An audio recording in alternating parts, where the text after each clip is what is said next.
Last night தான் இந்த படம் பார்த்தேன்.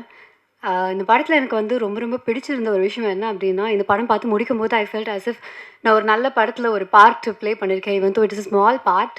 I felt really good. ஏன்னா இந்த காலகட்டத்தில் இந்த ஜென்ஸி அப்படின்னாலே, இந்த இன்ஃப்ளூயன்சர் கல்ச்சர் அப்படின்னாலே, இல்லை வந்து இந்த மாடர்ன் லவ் அப்படின்னாலே அதுக்குன்னு ஒரு கருத்து இருக்குது. ஸோ அது எல்லாத்தையும் தாண்டி ஐ திங்க் ஒரு ஒரு டிஃப்ரெண்ட் பெர்ஸ்பெக்டிவை இந்த படம் மூலமாக அவங்க கொண்டு வந்திருக்காங்கன்னு தோணுச்சு. அண்ட் காலங்காலமாக ஒரு விஷயம் இருந்தது, அது இந்த காலகட்டத்தில் மாறிட்டு வருது. நம்ம எல்லாருமே நம்ம லைஃப்பில் நடந்த நிறைய நல்ல விஷயங்களோ கெட்ட விஷயங்களோ அது வந்து மறந்துடுவோம். நமக்கு லைஃப்பில் அது நடந்ததே ஞாபகம் இருக்காது. ஆனால் இன்டர்நெட் எல்லாத்தையுமே ஞாபகம் வச்சுக்கும். ஒரு தப்பு பண்ணால் போதும், அதுக்கப்புறம் எத்தனை வருஷம் கழிச்சு திரும்பி பார்த்தாலும் அவங்க பண்ண தப்பை பயங்கரமாக ஹைலைட் பண்ணி பார்க்கக்கூடிய ஒரு காலகட்டத்தில் நம்ம இருக்கோம். ஸோ ஒரு நபர் அவங்க பண்ண தவறை தாண்டி ஞாபகத்தில் வச்சுக்கிறது அப்படிங்கிறது ரொம்ப கஷ்டமாக இருக்க ஒரு காலகட்டம் தான் இந்த காலகட்டம். ஸோ இந்த படம் அதை ரொம்ப அழகாக கொண்டு போய் அந்த ஹியூமன் நேச்சரை அழகாக கொண்டு போய் சேர்த்தது அப்படிங்கிறது தான் ரொம்ப பிடிச்சிருக்கு.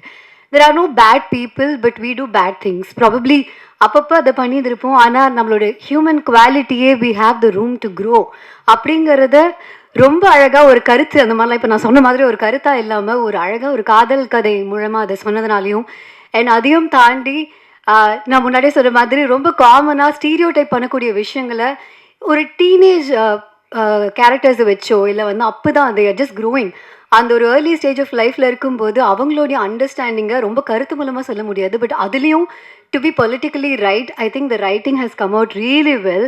அண்ட் எனக்கு வந்து படம் வந்தபோது எல்லாரும் அனஸ்வரா செம்மையாக பண்ணியிருக்காங்க, அப்போ ஹீரோ வந்து ஒரு செம்மையாக பண்ணியிருக்காங்க அப்படிலாம் பார்க்கும்போது ஒருவேளை ப்ரமோஷனாக இருக்குமோ அப்படிங்கிற ஒரு டவுட் ரொம்ப எனக்கு இருந்தது.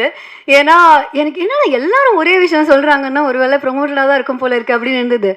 ஆனால் when I watched the movie I realized எந்த அளவுக்கு ஒரு கேரக்டர்ஸை வந்து இவ்வளோ ப்ரில்லியண்ட்டாக எழுதியிருந்தா அது அவ்வளோ அழகாக அவங்க பெர்ஃபார்மும் பண்ணியிருந்தா. Everybody is following in love with the character. We are just following in love with the people in the movie. So அது வந்து ரொம்ப நல்லா பண்ணியிருக்கீங்க. So very happy to be a part of this movie. நல்ல படம் produce பண்ணியிருக்கீங்க. And திரும்ப திரும்ப ஐ திங்க் இப்போ இனிமேல் இவங்க வரும்போது எல்லாமே will be expecting a great movie. அந்த ப்ரெஷர் அவங்களுக்கு கொடுக்கறது கூட ரொம்ப நல்லா தான் இருக்குது. Because we really want to watch such movies.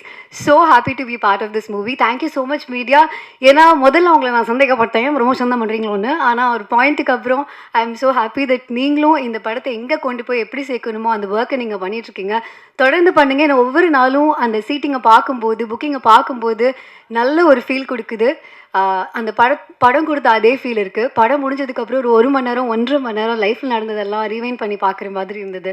So thank you for the opportunity. Thank you media for doing a great role in this movie. Thank you so much.